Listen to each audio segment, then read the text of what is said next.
Wait. Wait. Don't go away. Don't be afraid just because it's near the hour when we go to the Black Chapel. Each evening we come to this remote place, a place of mystery and terror, where the hooded figure appears and sits at the keyboard of the ruined old organ, mumbling and gibbering his fantastic tales as his gnarled hands grip the cracked keys.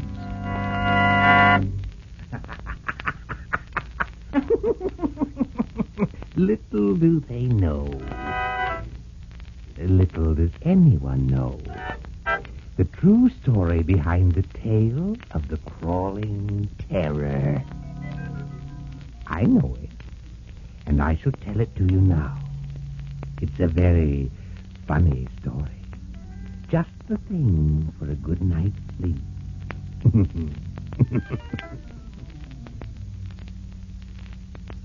Sylvia and Chandler Harrison were artists. They came driving through Blackstone County one day and saw the Schmidt farm. And instantly they fell in love with it. And well they might. The cottage was made of gray stone set well back in a yard full of maples against a charming circle of green hills. There was an artesian well in the foreground, and on all sides there were fields of tall, waving grain. Sylvia and Chandler fell in love with the place because they were tired of city life. They wanted to live in the country. The Schmidts accepted their price at once and moved out. With all the gay abandon of youth, Sylvia and Chandler brought their effects with them from the city and set up their housekeeping. They hired an overseer to look after the farm. Yes? Oh, they were perfectly happy in the possession of their clever new home. Nobody knows just when the strange progression of the events began. The only thing that is known is that neither of these young people at first suspected there was anything out of the ordinary about the Schmidt place. The strange sounds they heard in the wall, they thought was rats. Yes. Only their dog Wellington seemed greatly excited. Several times at evening, he would suddenly sit up and growl fiercely at something. Something that seemed to be crossing the floor. He would follow the thing with his nose, sniffing, and Sylvia and Chandler would laugh at him. One night, the dog disappeared. Another evening, Sylvia had gone to bed early. Chandler sat in his easy chair reading. The house was as still as death. His arm hung from the chair, limp, and just as he was beginning to doze, he felt something strange. It didn't feel like a dog's back. It was the right distance from the floor, but it was slippery, slimy. Chandler suddenly had the idea that if he pressed his fingers into it, it would give, like jelly. Wide awake now, he turned to look. What he saw was apparently a mass of gelatin. Moving across the floor, a horrible, terrible crawling thing. And it was alive, dreadfully alive. Quick as a flash, Chandler jumped up, picked up the poker, and began to slash at the thing. It stretched across the floor, crawling as worms do. Little by little, it oozed through the cracks until it was gone. Chandler felt a cold sweat break out over him. What was this nameless thing? He whistled for the dog, the new dog. No answer. Where was the dog? It was then they knew the dog had disappeared. Had the crawling terror eaten the dog? Chandler said nothing to Sylvia about it at breakfast. As quickly as he could, he drove to the village. Listen, He said to the postmaster. who were those people, the Schmidts, who lived in that house before us? Well, now, drawled the postmaster, there was a strange goings-on in that there house of yourn. I believe they was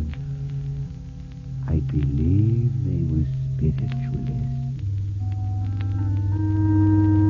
2 weeks passed, and suddenly Napoleon, Sylvia's cab, disappeared too. And then the overseer ran in to say that the chickens were going, one by one. Chandler went back into the house. Look here, Sylvia. Let's get out of here quick right away. I'm tired of this place. She laughed. Why, Chandler, you look so odd. And he could only mumble and give no reason why they should leave. Chandler took to staying up late at night. But not to read. Oh, no. He was listening for that noise from the wall. And he watched the floor. And a week later again, the overseer approached Chandler, and his voice was very grave. Mr. Chandler, I'm quitting. Why? Come with me. They went to the barn. There lay Sylvia's pride of the bridal path, her little mare, dead. The extraordinary thing was the entire lower half of its body was gone. Good heavens, cried Chandler. And there's a lot more I've never told you about, the overseer said. Chickens disappearing. Suddenly there ain't no more mice in my room. I can't stay, Mr. Edison. There's something terrible, terrible wrong about this place. That night, Chandler examined every window before he went to bed. Yes, he closed them tightly. He put rags in the cracks beneath and around the door. Darling, said Sylvia, are you insane? I wonder, muttered Chandler. His wife stared at him. His eyes were haggard and worried. Darling, let's get out of here. There's some terrible, awful, malignant force in this house. Something no man knows about.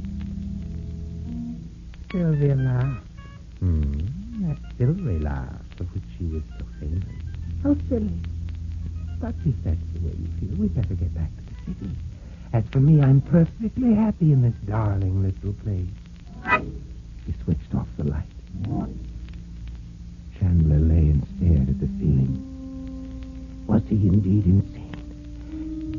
But the overseer had felt this something, too. This crawling terror. No, he couldn't be crazy. He couldn't be. He told himself that over and over. He couldn't be. But still, that awareness of something terrible overhanging dominated over the house. And he couldn't stand it any longer. And he got out of bed. Softly, he opened the door so as not to wake Sylvia, went down the hall into the kitchen. He switched on the light. He saw something slipping down the side to the flour bin. Something that clung to the wood like colorless jelly, almost like a wave of watery foam. Chandler ran to the kitchen cabinet. Yes, there was the evidence. He opened the flour bin. There were tracks in the flour, like those of a huge snake. Of course. Chandler's lips moved unconsciously while he muttered these soundless words. They were trying to form one word. One word. And that word was ectoplasm. Ectoplasm. Spirit. The stuff quivered and writhed across the floor, slid swiftly across the hall to the sitting room. Chandler followed it, fascinated.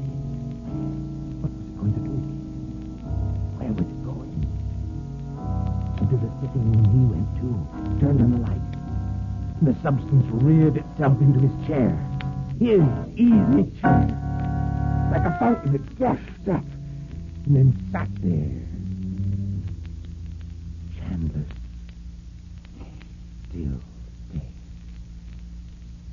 door behind him opened.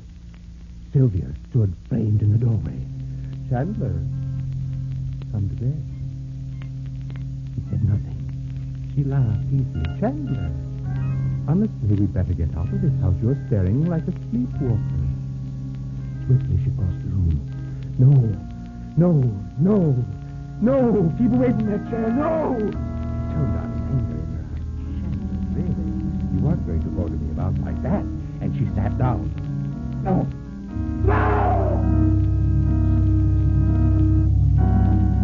Slowly a puzzled look stole over his wife's features. Then she made a frantic effort to get up. She withheld her mouth. She opened it to scream, but no sound came out. And Chandler watched, then came forward. Sylvia was disappearing. Slowly disappearing. No, come back! He grasped her hands and pulled at them, but the hands held him in a grip of steel. Slowly into the chair, too, the hands pulled him forward. He felt something soft and cold envelop him, something inexpressibly cold. He felt it on his fingers, along his arms, his shoulders, on his face and down his neck. And he felt tired, inexpressibly weary. Was this the way death came? Was this that suplex really death? He closed his eyes. And then he tried to pull away. Blindly, he fought. Sylvia was no longer in the chair. She'd been enveloped in this nameless substance. She was gone. Like an animal, he was trapped. He fought like an animal whose paws are caught. He screamed in terror and pulled. Suddenly, he felt an intense pain in his arm, but he knew he was free. Blindly, he ran from the house, out into the darkness, into the fields, and ran.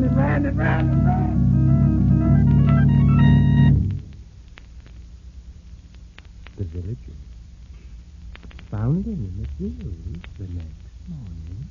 Yes, crazed with her, screaming and laughing like a madman. His arms, they were gone at the elbow.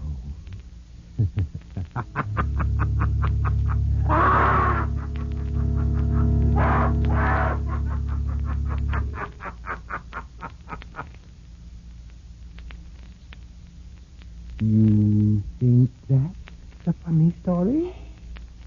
Oh, you do? Then let me tell you one that's even funnier. Yes. Let me tell you the secret of the Smith catacomb. The secret? I will